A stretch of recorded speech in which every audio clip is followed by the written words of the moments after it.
I'd like to start with a simple question.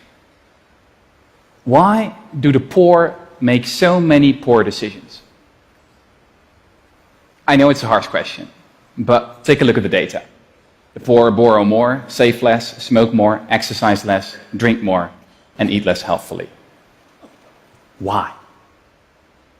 Well, the standard explanation was once summed up by the British Prime Minister Margaret Thatcher, and she called poverty a personality defect. A lack of character, basically. Now, I'm sure not many of you would be so blunt. But the idea that there's something wrong with the poor themselves is not restricted to Mrs. Thatcher. Some of you may believe that the poor should be held responsible for their own mistakes, and others may argue that we should help them to make better decisions. But the underlying assumption is the same. There's something wrong with them. If we could just change them, if we could just teach them how to live their lives, if they would only listen.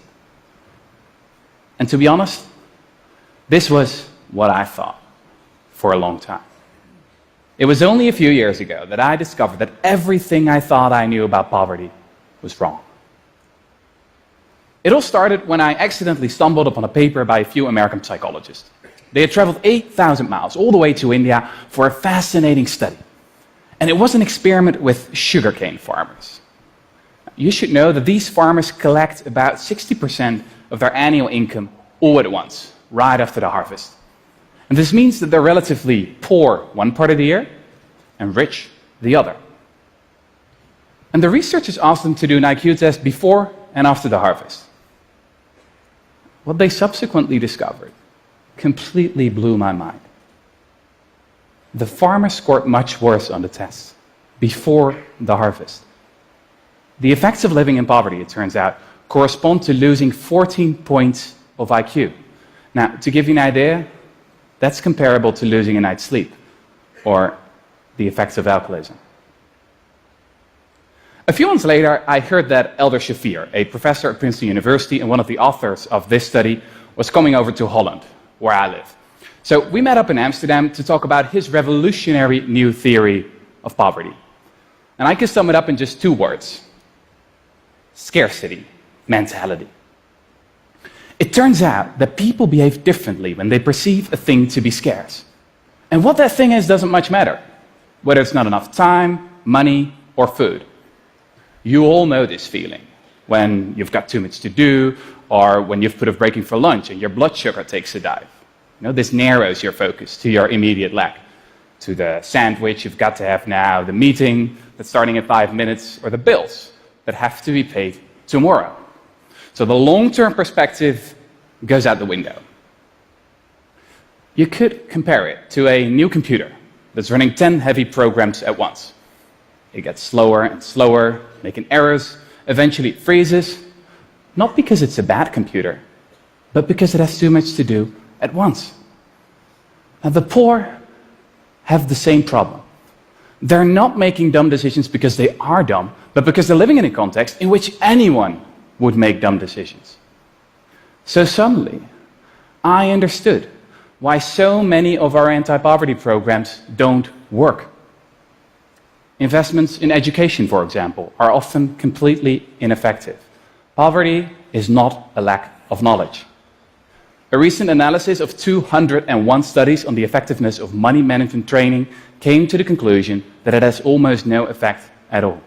Now, don't get me wrong. This is not to say that the poor don't learn anything. They can come out wiser, for sure. But it's not enough. Or, as Professor Shafir told me, it's like teaching someone to swim and then throwing them in a stormy sea. I still remember sitting there, perplexed. And it struck me that we could have figured this all out decades ago. I mean, these psychologists didn't need any complicated brain scans. They only had to measure the farmer's IQ, and IQ tests were invented more than 100 years ago. Actually, I realized I'd read about the psychology of poverty before. George Orwell, one of the greatest writers who ever lived, experienced poverty firsthand in the 1920s.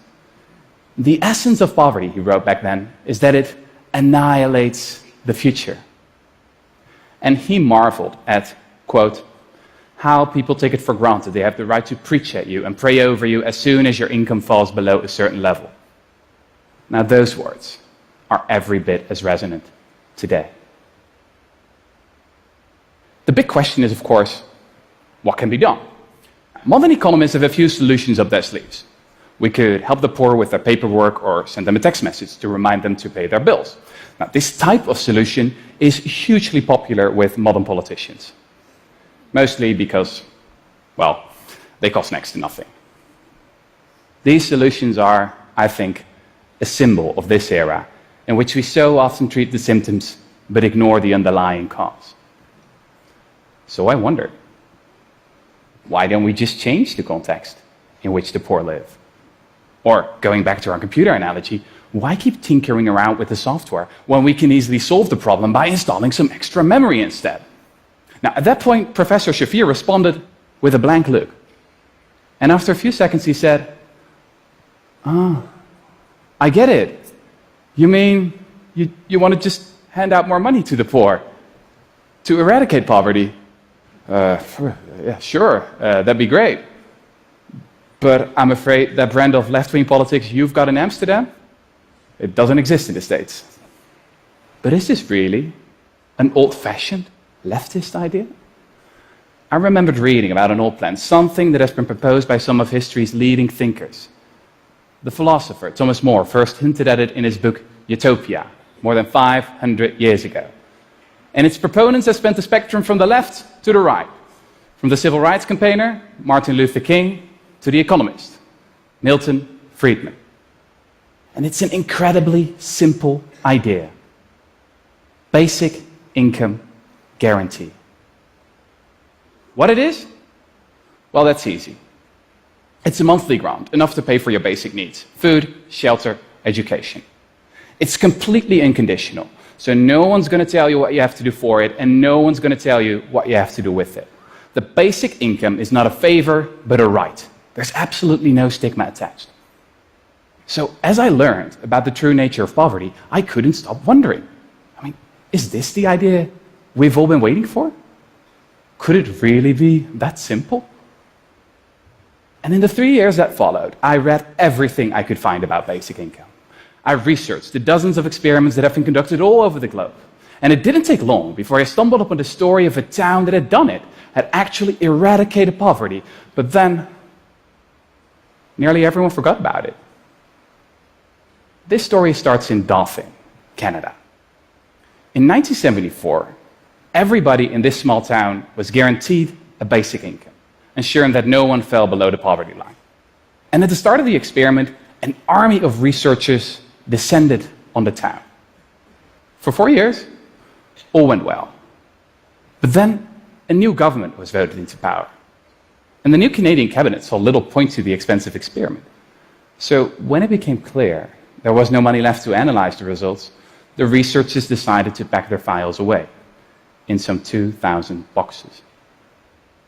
25 years went by. And then Evelyn Forget, a Canadian professor, found the records. And for 3 years, she subjected the data to all manner of statistical analysis. And no matter what she tried, the results were the same every time. The experiment had been a resounding success. Evelyn Forget discovered that the people in Dauphin had not only become richer, but also smarter and healthier. The school performance of kids improved substantially. The hospitalization rate decreased by as much as 8.5%. Domestic violence incidents were down, as were mental health complaints. And people didn't quit their jobs. The only ones who worked a little less were new mothers and students, who stayed in school longer. Similar results have since been found in countless other experiments around the globe, from the US to India. So, here's what I've learned. When it comes to poverty, we, the rich, should stop pretending we know best.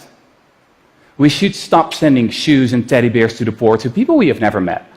And we should get rid of the vast industry of paternalistic bureaucrats when we can simply hand over their salaries to the poor they're supposed to help. Because I mean, the great thing about money is that people can use it to buy things they need instead of things that self-appointed experts think they need. I mean, just imagine how many brilliant scientists and entrepreneurs and writers like George Orwell are now withering away in scarcity. Imagine how much energy and talent we would unleash if we get rid of poverty once and for all. I believe that a basic income would work like venture capital for the people. And we can't afford not to do it, because poverty is hugely expensive. Just look at the cost of child poverty in the US, for example. It's estimated at $500 billion each year, in terms of higher healthcare spending, higher dropout rates, and more crime. Now, this is an incredible waste of human potential. But let's talk about the elephant in the room. How could we ever afford a basic income guarantee? Well, it's actually a lot cheaper than you may think. What they did in Dauphin is they financed it with a negative income tax. And this means that your income is topped up as soon as you fall below the poverty line. And in that scenario, according to our economists' best estimates, for a net cost of $175 billion, a quarter of US military spending, 1% of GDP, you could lift all impoverished Americans above the poverty line. You could actually eradicate poverty. Now that should be our goal. The time for small thoughts and little nudges is past. I really believe that the time has come for radical, new ideas. And basic income is so much more than just another policy. It is also a complete rethink of what work actually is. And in that sense, it will not only free the poor, but also the rest of us. Nowadays, millions of people feel that their jobs have little meaning or significance. A recent poll among 230,000 employees in 142 countries found that only 13% of workers actually like their job. And another poll found that as much as 37% of British workers have a job that they think doesn't even need to exist. It's like Brad Pitt says in Fight Club. Too often, we're working jobs we hate so we can buy shit we don't need. Now, don't get me wrong. I mean, I'm not talking about the teachers and the garbage men and the care workers here. If they stopped working, we'd be in trouble. You know, I'm talking about all those well-paid professionals with excellent resumes who earn their money during strategic transsector peer-to-peer meetings while brainstorming the value add-on of disruptive co-creation in the network society. Or something like that. Just imagine again how much talent we're wasting simply because we tell our kids they'll have to earn a living. Or think of what a math whiz working at Facebook lamented a few years ago. The best minds of my generation are thinking about how to make people click ads. I'm a historian. And if history teaches us anything, it is that things could be different. There is nothing inevitable about the way we structured our society and economy right now. Ideas can and do change the world. And I think that especially in the past few years, it has become abundantly clear that we cannot stick to the status quo, that we need new ideas. I know that many of you may feel pessimistic about a future of rising inequality, xenophobia, and climate change. But it's not enough to know what we're against. We also need to be for something. Martin Luther King didn't say, "I have a nightmare." He had a dream. So, here's my dream. I believe in a future where the value of your work is not determined by the size of your paycheck, but by the amount of happiness you spread and the amount of meaning you give. I believe in a future where the point of education is not to prepare you for another useless job, but for a life well lived. I believe in a future where an existence without poverty is not a privilege, but a right we all deserve. So here we are. Here we are. We've got the research, we've got the evidence, and we've got the means. Now, more than 500 years after Thomas More first wrote about basic income, and 100 years after George Orwell discovered the true nature of poverty, we all need to change our worldview. Because poverty is not a lack of character. Poverty is a lack of cash. Thank you.